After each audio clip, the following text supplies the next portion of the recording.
Good morning, નમસ્તે. સૂચકાંક આજે પૂર્ણ કરવા તરફ જઈ રહ્યા છીએ. સેક્શન ડી 31મો દાખલો જે તમારા પેપરમાં પૂછાય છે તે આજે ગણશું. સૂચકાંક સેક્શન ડી, આવો ગણી. સ્વાધ્યાય 1 સેક્શન ડી દાખલા નંબર 7. બળતણની 5 વસ્તુઓમાંથી 3 વસ્તુઓના ભાવમાં આધાર વર્ષ 2014ની સરખામણીએ 2015માં અનુક્રમે 50%, 90% અને 110%નો વધારો થયો છે. 50%, 100 + 50, 150, 90%, 100 + 90, 190 અને 100 + 110 એટલે 210. અન્ય બે વસ્તુઓના ભાવમાં અનુક્રમે 5% અને 2%નો ઘટાડો થયેલ છે. એટલે 100 - 5 અને 100 - 2 એટલે આવશે 95 અને 98. જો 5 વસ્તુઓની સાપેક્ષ અગત્યતા ડાયરેક્ટ બહાર જ આપેલ છે. 5/4, 3/3, 2/1. 5 ને 4 9, 10 ને 5 15. ગુણાકાર IW 15 × 5 = 75, 750. 19 × 4 = 74, 760. 21 × 3 = 63, 650. 95 × 2 = 190 અને 98 × 1 આવશે 98. આનો સરવાળો આવે છે 2428. બળતણના ભાવનો સૂચકાંક બરાબર સિગ્મા IW છેદમાં સિગ્મા W. 2428 ભાગ્યા 15. ફાઇનલી આપણો જવાબ આવે છે 161.87. સ્વાધ્યાય 1 સેક્શન ઈ દાખલા નંબર 6. વર્ષ 2010ના સાપેક્ષ વર્ષમાં વર્ષ 2015માં ઘઉંના ભાવ 70% વધે છે. 100 + 70 170. ચોખાના ભાવ 40% વધે છે. 100 + 40 140. બાજરીના ભાવ 25% ઘટે છે. 100 - 25 75. જ્યારે તેલના ભાવ 40% વધે છે. 100 + 40 140. અને ઘીના ભાવ 5% ઘટે છે. 100 - 5 કેટલા થશે? 95.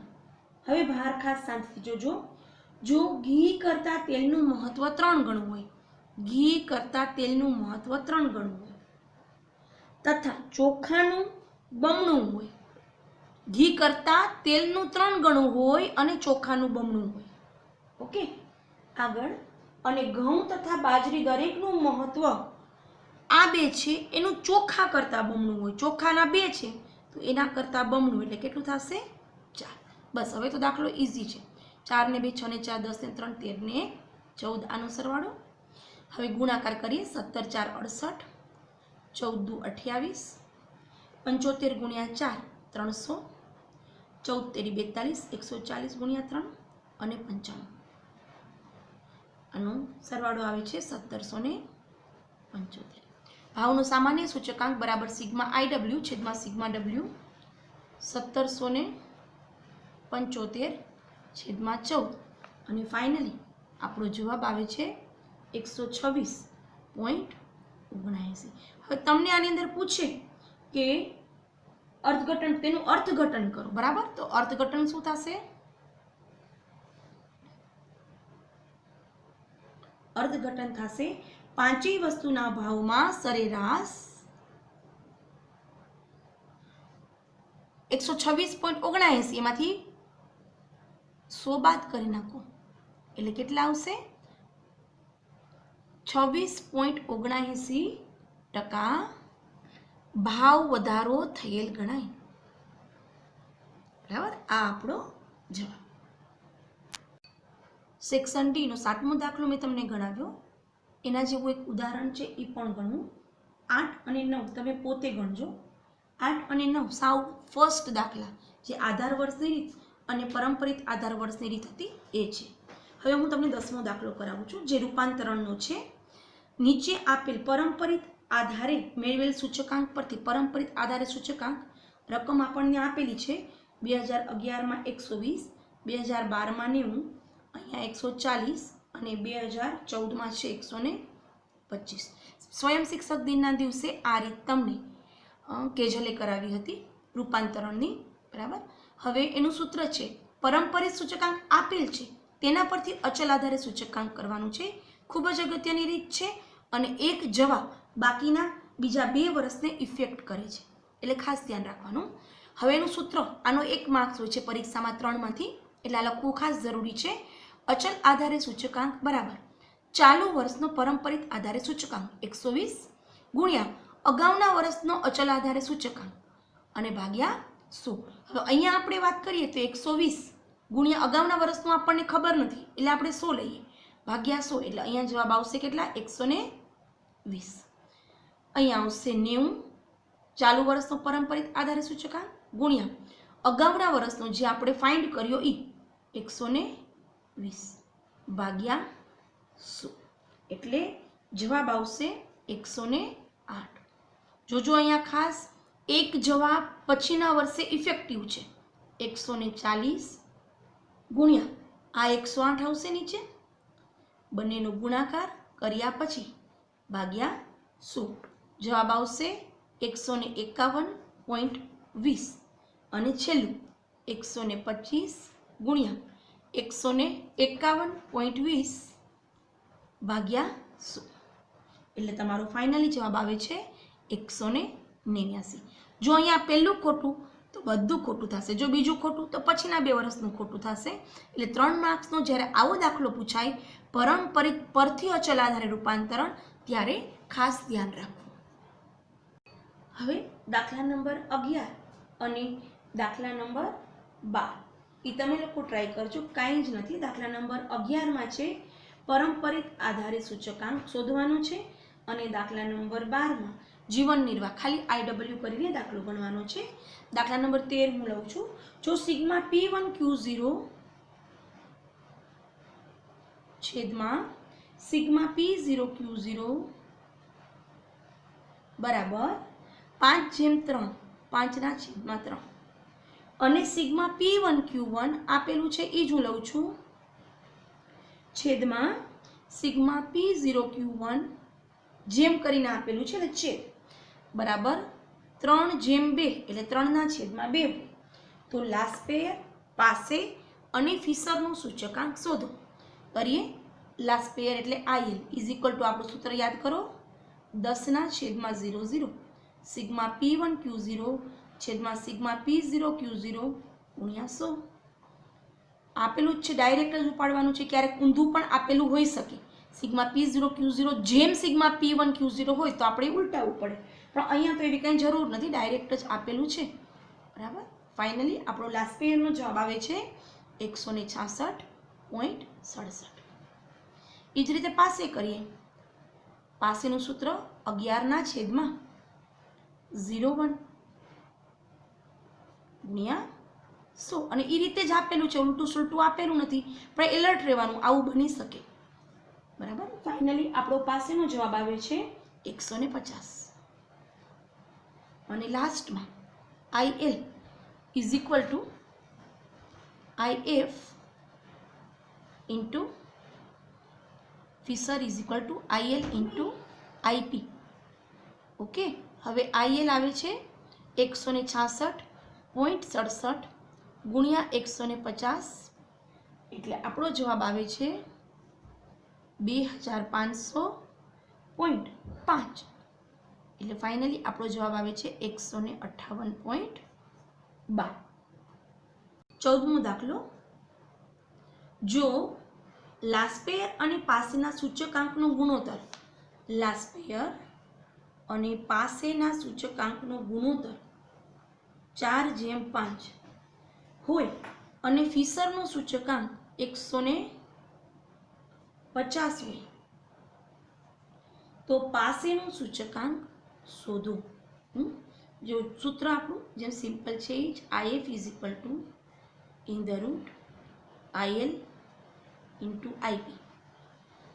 IL જેમ IP આપેલ છે, જોજો. હવે અહીંયા ખાસ સાઈડમાં હું તમને કરી દઉં.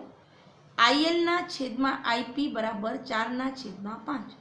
તો હું આમ લઈ શકું IL બરાબર 4 પંચમાંશ આઈપી. ઓકે, તો ફિશર તો આપેલું જ છે 150. મને આ રૂટ કાઢવું છે એટલે હું આ બાજુ વર્ક કરીશ. આઈએલ એટલે કેટલા? તો કે 4 પંચમાંશ આઈપી અને ગુણ્યા આ આઈપી છે એ તો રહેશે જ. હવે 150 ગુણ્યા 150 એટલે 22,500. આ 4 પંચમાંશ બરાબરની ઓલી બાજુ જશે એટલે 5/4 બરાબર આઈપી સ્ક્વેર. 2 વાર આઈપી થયા બરાબર. આનું કેલ્સી તમે પ્રોસીજર કરી લ્યો એટલે આઈપી સ્ક્વેર બરાબર આવે છે 281.25 અને therefore એનું રૂટ કાઢી નાખો 281.25નું એટલે આઈપી બરાબર આવશે 167.71. બરાબર. અહીંયા ખાસ ધ્યાન રાખવાનું, સ્ક્વેર કાઢવો છે એટલે બીજી બાજુ શું થઈ જશે? રૂટ થઈ જશે. આ આપણો દાખલો 2 કે 3 માર્ક્સમાં પૂછાઈ શકે. ઉદાહરણ 24 બીજો દાખલો. લાસ્પિયરનું સૂચકાંક ફિશરના સૂચકાંકથી 8/9 ગણો છે. લાસ્પિયરનું સૂચકાંક શું કહે છે? ફિશરના સૂચકાંકથી 8/9 ગણો છે એટલે 8/9 ફિશર. હવે ફિશર કેટલું આપેલું છે? જો ફિશરનો સૂચકાંક 180 આપેલ છે તો લાસ્પિયર કેટલો થઈ ગયો? આપણે કરીએ એટલે આનું પ્રોસીજર કરશું એટલે થશે 160. આ લાસ્પિયર થયું બરાબર. તો પાસેનું સૂચકાંક શોધો. હવે IF is equal to in the root IL into IP. ફિશરનો સૂચકાંક આપણને આપેલો છે 180. રૂટ કાઢવું છે એટલે વર્ગ. અને IL આપણે શોધ્યું 160 અને IP 180 નો વર્ગ 180 2 વાર અને ડિવાઇડેડ બાય 160 કરો એટલે તમારો જવાબ આવી જશે. ધેરફોર IP બરાબર જવાબ આવે છે 202.5. ઉદાહરણ 24 નો દાખલા નંબર 5 લઈએ. જો 2014ના વર્ષ માટે મધ્યમ વર્ગના કુટુંબોની ખર્ચપાત્ર સરેરાશ માસિક આવક 14,400 હોય અને જો તે વર્ગનો વર્ષ 2014ના આધારે વર્ષ 2015નું જીવન નિર્વાહ ખર્ચનું સૂચકાંક 115 હોય તો હવે જો જીવન નિર્વાહ ખર્ચનું સૂચકાંક 2015નું 115 હોય એટલે કે આપણે 2014નું સૂચકાંક પહેલાં હંમેશા આધાર વર્ષનો સૂચકાંક કેટલો હોય? 100 હોય. એટલે આધાર વર્ષની સરખામણીએ 2015માં પહેલાં તો વધારો કેટલો થયો એ આપણે શોધવો પડે બરાબર. એટલે 2015માં સૂચકાંકમાં થયેલ વધારો